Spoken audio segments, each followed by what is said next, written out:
Natong Samili Soussoune Sengo Mokola lelo mardi 8 novembre 2022 pour nous kopesa bino basango na bino lokota lingala ngonge beti o to bongseli bino na mwangonga moke to kotalisa bino ba detail nyonso. Tufungoli na maimatali sécurité pour na kolba été ba FRDC à République démocratique du Congo ba wuti ko bombarder ba position ya ba rebelle M23 na nzela ya pepo na Rutshuru pe ba récupérer localité à Tchanzu mokolo ya mardi 8 novembre 2022 sima komona ba dégâts ba rebelle M23 ba sengi dialogue direct na gouvernement ya ekolo Congo démocratique ba détail na Yannick Nzuki Mandembo. Na communiqué moko ezalaki publié na après-midi ya lelo mardi 8 novembre 2022 ba M23 ba uti ko confirmer que bazui fimbo ya ba FRDC topé bazui ba bombardement na territoire ya Rutshuru na localité ya Tchanzu na Tongo sima ya ba frappe oyo ya ba FRDC ba M23 balongoli lolendo nyonso bazalaki nango pona bakambi ya Congo démocratique pe bamikitisi na communiqué oyo pe bazali kofunda gouvernement ya Congo démocratique kotia en danger bavi ya bana mboka ebele oyo bafandi na bazone oyo M23 ezali ko occuper.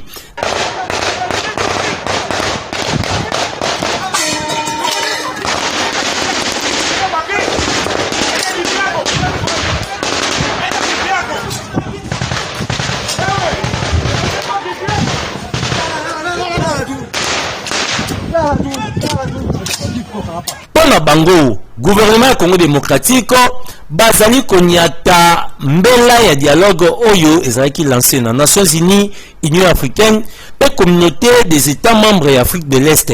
Bongo M23 et bakisi pona koloba ete mouvement na bango balingi na bango kosolola directement na gouvernement ya Congo démocratique pona koluka kimia moko ya libela. Ezalaka ndaboye po badongolo miso ba M23 basuki matoi mangongi batiaki ya pamba solution yango ezwami ba FRDC bazali kosala mosala sur terrain. Ils ont pris la fuite vers le parc national de Virunga et probablement vers le Rwanda et d'autres vers l'Ouganda. Nous sommes en train de faire le ratissage à l'intérieur des limites nationales pour voir s'ils ne se cachent pas encore dans les forêts. Mais ce que nous savons est qu'ils ont pris la direction des pays voisins. La population de Rutshuru, nous l'avions déjà annoncé que nous étions prêts, nous étions en train de compatir avec elle durant toute une année qu'ils ont enduré avec la rébellion du M23, avec toutes ces exactions. Et maintenant, elle est libérée. C'est un soulagement et c'est une victoire pour tous les Congolais. Ça, ce n'est qu'une grande étape, bien sûr, bien que ce n'est pas encore la fin de la guerre, parce qu'il y a encore d'autres groupes armés qui détiennent encore les armes sur le territoire congolais et que nous allons pouvoir aussi désarmer par la force s'ils ne veulent pas obtempérer à notre appel de déposer pacifiquement. Et donc, après le M23, il était le groupe le plus dangereux plutôt. Avec un soutien extérieur, vous venez de voir avec moi les stocks d'armement qu'on a récupérés, que ce soit à Rumangabo, que ce soit à Mbuzi, que ce soit ici à Tchanzu et à Runyoni. C'est vraiment des munitions, des stocks impressionnants, à tel point que la guerre n'était pas destinée à se terminer aujourd'hui. Ça, c'est un miracle, c'est Dieu qui a vraiment aidé les forces armées régulières des FARDC pour pouvoir démanteler les réseaux du M23. Na Rutshuru centre, likambo oyo ya libération ya Tchanzu et pesaki esengo na population botala bango ndenge batambolaki.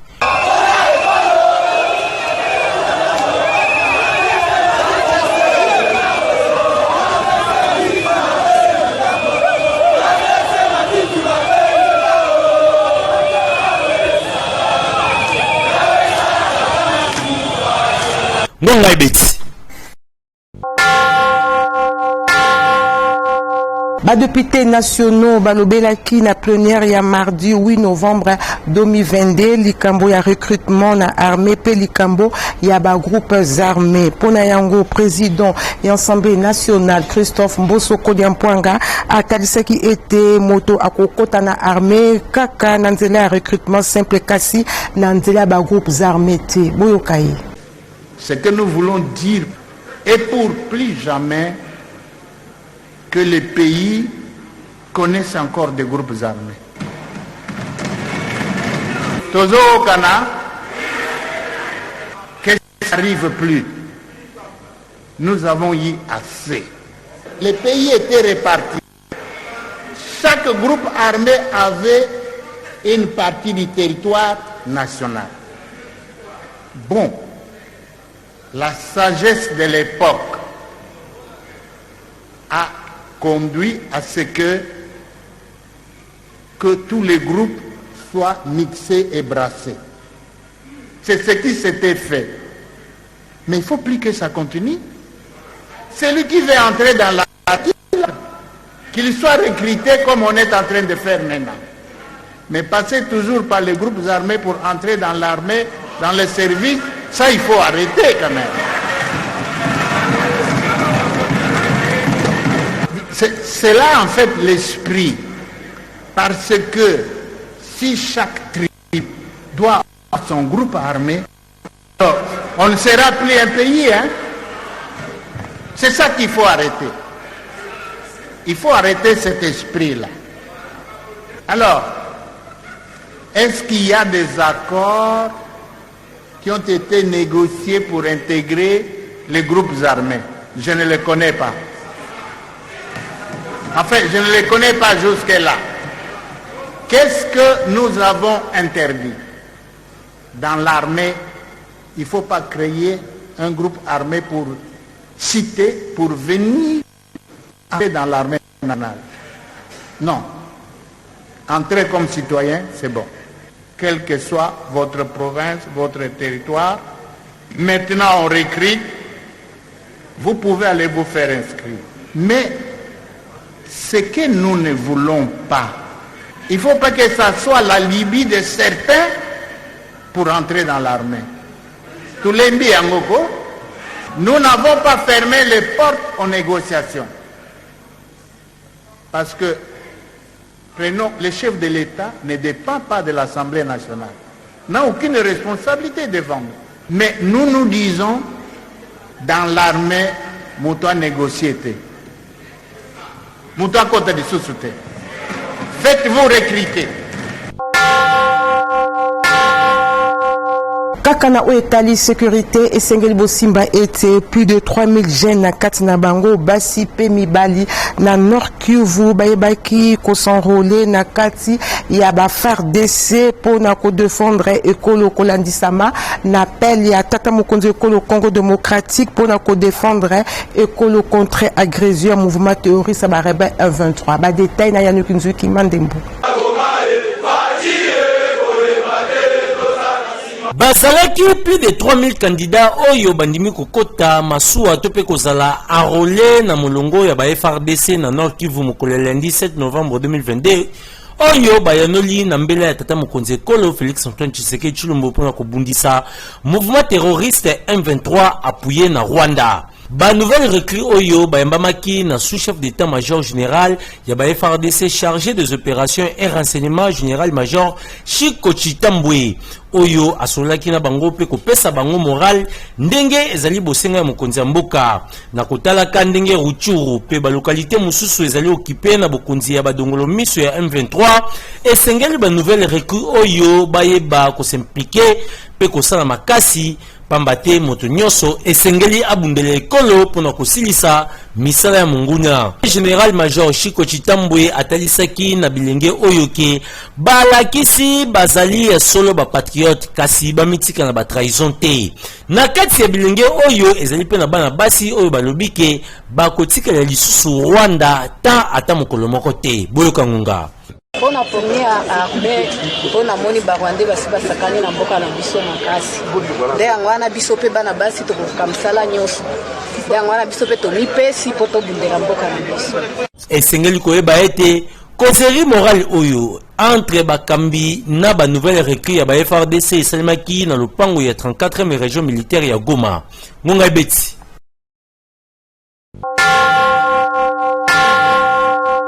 Correspondant na biso na etuka ya Beni mingi penda na Nord Kivu Jina Paluku abetisi ngonga na nzela ya singa kolandisama na ba propos ya mwana ya président Museveni Muhozi oyo atalisaki ete akopesa soutien na ye na ba rebelle 23 na yango population congolaise esengi kokata relation na République ougandaise. Ba détail na Yannick Moulengo.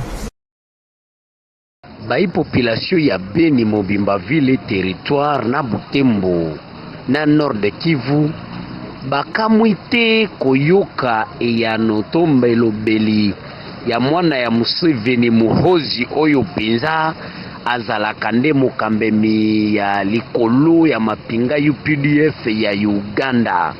Kutu tango UPDF yakaki na mutualisation de force, bai population ebele na bai politique mingi kote oyo balobaki na babanda koloba polele ndenge nini batu wana ya Uganda baza penza pona kosalisa Kongo te.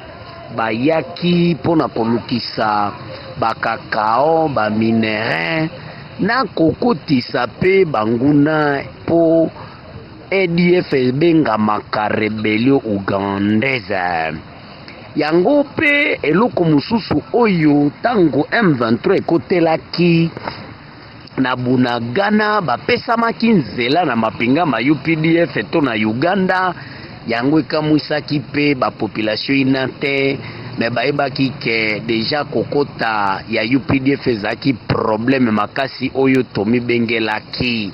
Tala sikoyo elobeli ya Muhozi mwana ya Museveni kolekela Twitter na ye oyo alakisi polele teke ye akobundisa ba M23 te po baza ba Congolais bazozonga na pays na bango kolukisa banda kuto ba botamaki na bango. Wana elakisi polele ndenge nini bayi UPDF bazalaki ko appuyer pour ko soutenir ba M23.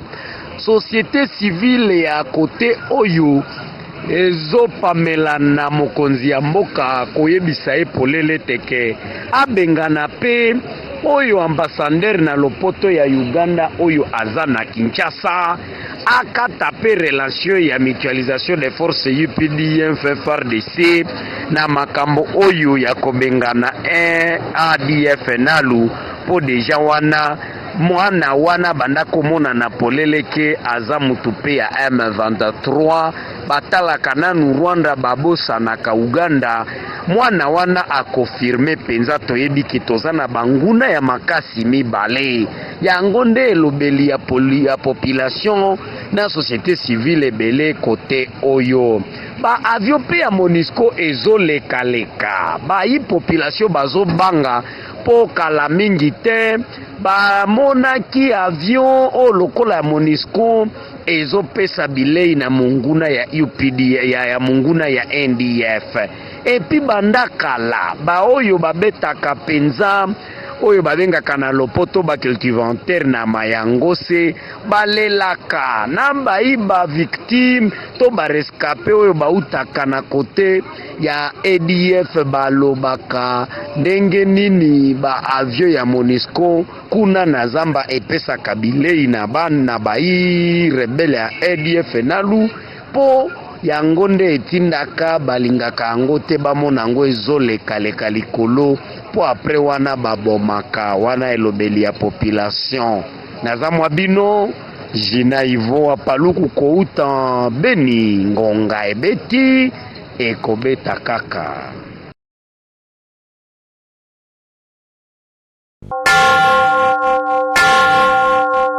Jean-Jacques Essungu Mubiala, président ya ONG Regroupement de la Jeunesse Consciente au Congo, RGCC Nabokuse asalaki sensibilisation ya bilenge ya Kanluka pe Changu Kulandisama na appel ya tata mokonzi ko Congo démocratique na bilenge na unité pe na ko s'enrôler na molongo ya ba FARDC. Ba détail na Puris Pembele. RGCC mobilize bajeune nsima ya mokonzi ya mboka Félix Antoine Tshisekedi Tshilombo pona kobute hors du territoire national ba ennemi ya Congo pe ya bakongolais nde musala azwi mikolo oyo na ville ya Kisasa. Yenani Jean-Jacques Essungu Mubiala, président de jeunes conscients ya RDC après Kanluka esika asangisaki bajeune pona kosenga bango bazala vigilant pe s'enrôler massivement na FARDC. Le numéro 1 ya bajeune akitaki dimanche oyo awa na Changu kaka ndenge boza komona boye na bajeune ya kote oyo batambolaki motivé loyembo na monoko pona koloba ke M23 na ba Rwandais bakolonga te. Yoke lokoyo.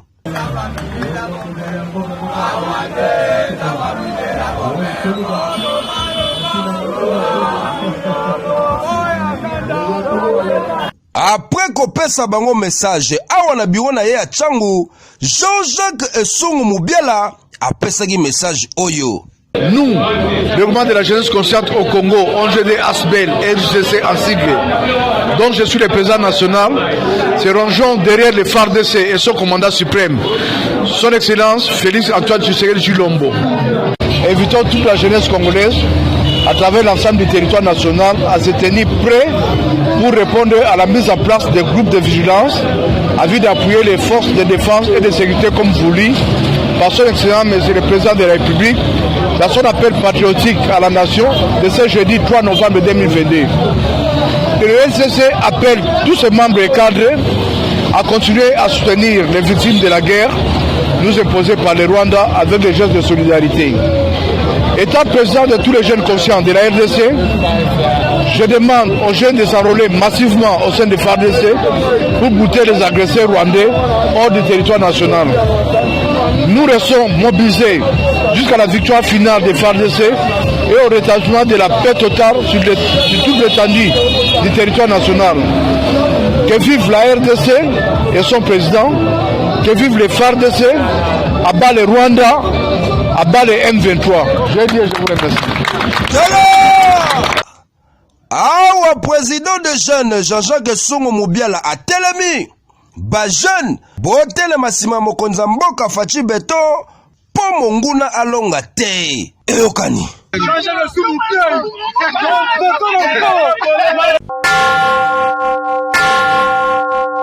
Na Oetali, justice Esengeli Bosimba était procureur près la cour de cassation à Komeli, président et Assemblée nationale, Christophe Mbosso Kodiampoanga, Kosenganzela, Kolandela Eliamo, Amba, honorable Daniel Safusima, il y a plainte au ministre à affaires foncières, Molendo Sakombi, à Kotisaki contre Ye. Ba détail na édition Nabiso Oezalikoya. Badésion moko massive via les amis de Marc Ekilana William Bandaka et Salemaki week-end eleki na fédération ya lisanga politique AFDC parti cher ya professeur Modeste Batulu Kwebo na province ya Équateur. Reportage ya Letou Pires Masiala. William Bandaka oyo ezali actuel chef lieu ya province ya Équateur ezalaki vibré na ndenge ya kosakana te mokolo ya samedi 5 novembre 2022 epai wapi basculture ya les amis de Marc Ekila oyo ezali ko soutenir l'action ya vice-ministre ya transport et voies de communication Marc Ekila Likombo sur terrain kosala mobange na adhésion massive ya Arche de Noé tolobi bongo lisanga politique Alliance des forces démocratiques du Congo AFDC na parti cher ya professeur Modeste Batulu Kobo président ya Sénat wapi mobange na cérémonie esalemaki na fédération ya AFDC Équateur liboso ya comité fédéral oyo ezali kokambema na président na bango mwana mboka Christophe Lefossé wapi lisusu basculture nyonso ya les amis de Marc Ekila ya ville Mbandaka bandimi na bango ko soutenir vision ya tata mokonzi ekolo Félix Antoine Tshisekedi Tshilombo na nzela ya lisanga politique Alliance des forces démocratiques du Congo esengo ezalaki na ndenge ya kosakana te na fédération Équateur oyo emonisamaki na nzela ya mokambi na yango oyo azangaki te kobetisa ngonga boye. L'adhésion massive, pourquoi? Parce qu'il s'agit d'une structure d'accompagnement de notre parti que nous appelons les amis de Marc Ekila, dont l'autorité morale de la dite structure est le vice-ministre national des transports et voies de communication. Yambo milulu oyo banda marche de soutien moko ya kafu esalemaki na babalabala nyonso ya ville ya Mbandaka pona kotalisa soutien na bango lisusu liboso ya bokulaka Marc Ekila Likombo oyo tango nyonso azali na souci ya ko développer province na ye Équateur oyo ezalaka oublié to pe babosa na yango na ba politicien mitema mabe utakala pona bana ya Mbandaka Marc Ekila Likombo koloba bongo bokulaka azali na bolingo ya kosunga pe kozala na bango pene bolingo ya bana Équateur na ya ye ezali suka te ngonga ebeti. Nangambo ya santé esenge bosimba ete Gaborien Mboma président ya fondation Oezali Kaka na kombo na ye auti kotia lisusu centre de santé ya Fogem na balabala Manyanga na route Mokali na commune ya Kimbantseke pona kosunga population eteni wana na baswa ya ofele na suka azalaki invité na concert le meeting de na paroisse CEC Kingasani. Reportage ya Alabamba, commentaire ya Yannick Moulengo. Population ya Ekolo Congo démocratique ezali na ba difficulté ebele na oyo etali santé na yango. Gaborien Mboma président ya Fogem azwaki manda ya kosunga population na ba soins de santé ya ofele na kotiela bango ba centre de santé na bakwa nyonso ya Kinshasa. Etape ya Changu ezali kokuba kaka weekend eleki ataki lisusu centre de santé ya Fogem na balabala Manyanga na route Mokali na commune ya Kimbantseke. Accompagné na forte délégation na ya Fogem, moto ya yambo azwaki maloba ezalaki coordonnateur ya Fogem Jacques Masudi wapi ayambaki président Gaborien Mboma pe apesaki maloba. L'homme de vulnérable Gaborien Mboma a atalisaki na population eti centre de santé etami pona kosunga bango et singeli basa la confiance na baminganga. Si mande ba kotaki na étape ya ba consultation, examen pe ba opération kotanga circoncision hernie pe kyste nyonso esalemaki ofili bongo na suka na bolingo oyo azalaka nango na population na ye. Gaborien Mboma abakiselaki bango pe bakisi ya ofili boyo kangonga c'est ba examen réponse est bimi ba pesera bakisi ils ont fait l'examen pour faire on appelle si merci mingi na papa Mboma apese merci beaucoup na yeko kata mwana nazalaki na eloko tembe na ye na kati mwana ofele yango na kumisi nzambe ba examen ofele makamyon so ofele toujours continuer multiplication ya ba fief médicaux za ba base médicale presque partout les loto yaki ezalaki na quartier na biso oza quartier na nga donc quartier o eza quartier Malonda quartier o biso to vandaka donc pa na biso eza na quartier yango to yaki awa to tsepe base médicale eza yango to lingaki d'abord santé bana changu eza malamu toza na changu mingi mais ailleurs na ba commune misusu ba mbuzo sama mais na province na ba intérieur ezo salama foto kende partout quartier nyos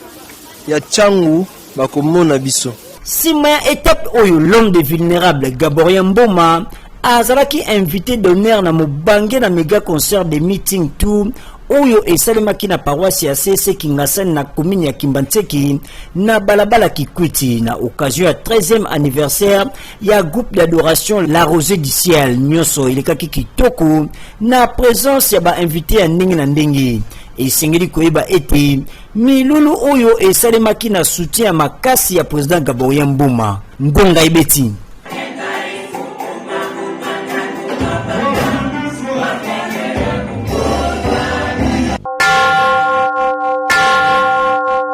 Na oetali société esengeli bosimba ete ba mama veuve association femme messangère Asbel ya commune ya Kinseso bazalaki na réunion na bango ya mois novembre mokolo ya dimanche 6 novembre 2022 na siège na bango oezwami na avenue Kodia na quartier Dingi na commune ya Kinseso. Reportage de Leto Pérence Martial.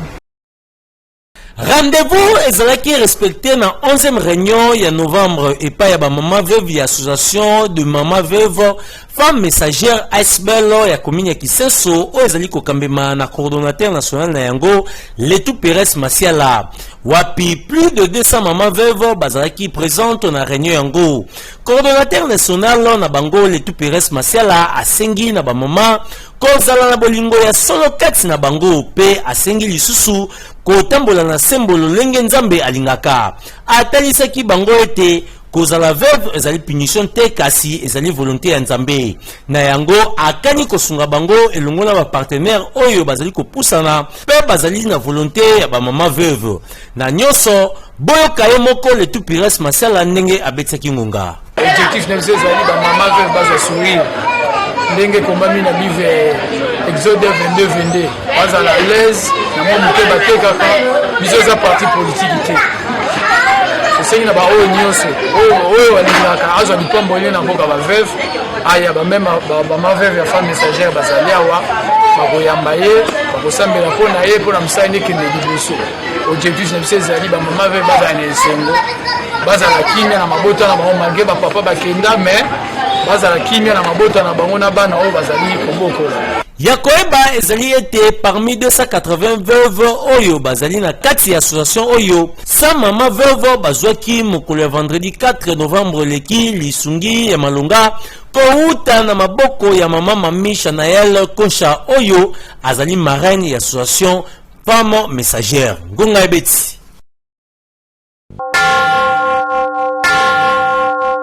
ONG Congo de l'Espoir oekamba makana président Mao Twene ezali kokoba na ko organiser ba formation ebele na oetali musique professionnelle pe métier ba formation en langue esenge bosimba ete bana ya auto école ba koleka na jury pratique reportage ya Alabamba commentaire ya Yannick Moulengo. Na souci ya kuappuyer gratuité d'enseignement oyo ezali prôné epai ya mokonzi ya mboka Félix Antoine Tshisekedi Tshilombo nde ONG Congo de l'Espoir oyo ekambamaka na président Mao Twene au cadre ya parti ACP pe moko ya basoda ya mwana mboka Gentini Ngobila Mbaka azali kokoba na kotia loboko na pati pona kosoutenir mokonzi ya mboka na nzela ya ONG Congo de l'Espoir et organisaka ba formation ya ofele pona kosunga jeunesse congolaise koyekola musala ndakisa ba formation musicale, formation professionnelle pe métier pe lisusu formation en langue. Bongo bana oyo balandaki formation ya auto école bazalaki na ba preuve ya jury pratique oyo esalemaki na ba membre ya ministère ya transport babandaki nanu na test oral kino kosukisa sur terrain et monanaki ete bana bafanisaki penza ba matière pendant 45 jours nyoso na souci ya président Mao Twene ya kopesa valeur na bilingi Boyo Kangonga bana bauti koyekola to pe ba élève ya auto école bauti ko apprendre conduite lelo ne tolaki na jury tozana ba membre ya ministère ya transport ba yepona ko sa l'évaluation ya bana na biso tuiti ko former na domaine ya conduite. Donc, nous sommes dans le centre de formation auto-école Congo de l'Espoir. ONG Oezali Kokamamana président Mao Twene. De l'objet formation gratuite. Donc, nous sommes formés des connaissances automoniawa. Donc, nous avons une formation pendant 45 jours. Bazali capable de rekumba mutu kala bango kitoko. Donc, nous sommes la bande connaissances ba fandi nanda ba ya pona ko yekola. Moi, je remercie d'abord mon colo ONG Congo de l'Espoir président Mao Twene. Na remercier pour na idée azalaki nango na ndenga soutenir ba jeune ina pensé kumba mutuka ya longtemps na pensant nango mais kokisama te lelo e kokisama à travers président Mao Twene bon elonga na pesa ina pesa kaka merci na o asali pour na ba jeune a continuer au sala mongo tel que a formation eza nango gratuit et sungi ba jeune mingi so sala makoki te oyo ozui a ata posa na makoki na mais vu que ça gratuit ko profiter pe na gratuité oyo ozui na yo eloko na ne sepeli singa na moni niveau baneza likolo donc bazui formation malamu ba formateur na bango eza la partie pratique to partie théorique. Esengeli koba ete ye moko président Mao Twene azali na mboka Abidjan na Côte d'Ivoire na cadre kaka ya renforcement ya ba capacité. Ngonga ibeti.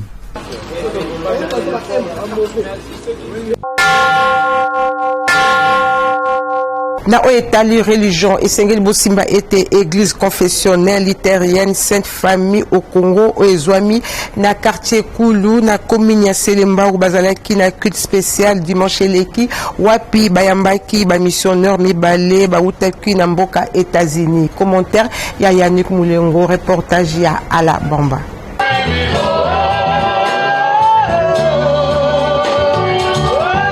Mobange na culte spécial et salemaki na première église ya communauté confessionnelle luthérienne Sainte Famille au Congo oyo ezomi na commune ya Selemba na quartier Nkulu na bokambami ya pasteur Jean-Paul Lumiango bayambaki ba missionnaire mibale oyo bautaki na États-Unis d'Amérique ezali pe mbala na bango ya mibale batia lisusu makolo awa na ekolo Congo démocratique sima ya betapi nyonso kutanga intercession louange pe adoration nde moko ya ba missionnaire azwaki cher pona kosakola maloba na Nzambe wapi atalisaki na peuple de Dieu eti lobiko ezali kaka kati na Yesu Masia esengeli koyeba eti communauté confessionnelle luthérienne Sainte Famille au Congo ezali nanu jeune bazali kobanza eti mikolo ekoya ekoma na Kongo mobimba na suka ya culte pasteur Jean-Paul Lumiango abetisaki ngonga boye. Bon, na pasteur ba missionnaire bwite ni bana nzambe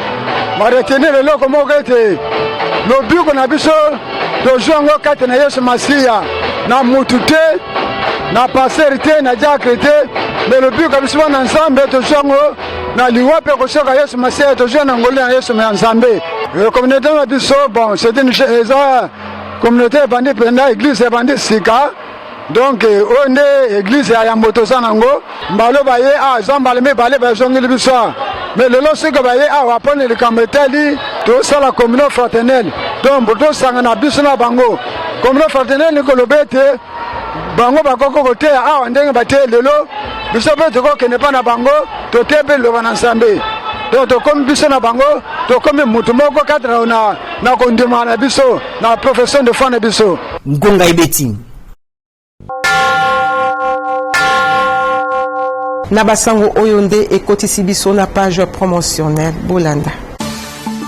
Pepe Congolais, Keba, Kepa na bisumba suma funa loposo na yo, bakosi yo pe mingi, bakosi yo trop, tala ndenge loposo na tena yo e bebi.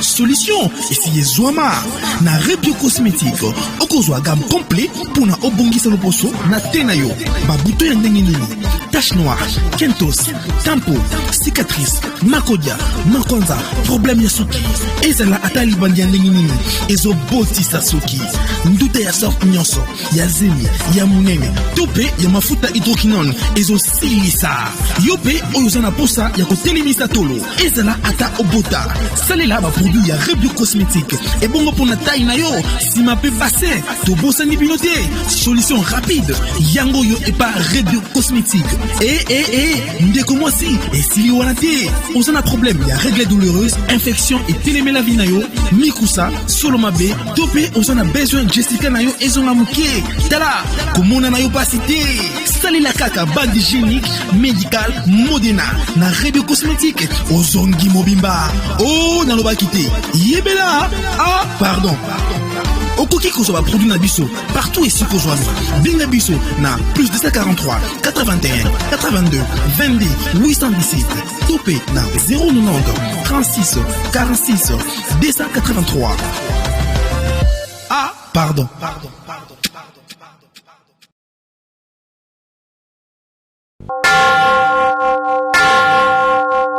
Na basango oyonde na zwindingisa ya kokabwana bino soki bosepelaki na basango lelo mardi 8 novembre 2022 bopesa merci na Sardou Dimbo azaki na biso sima caméra pe asimbaki biso na réalisation à la bamba azaki na biso na montage final ngana bino tokuta lisusu mikolo ezali koya bozala branché na Kanaki télévision Télé Vérité.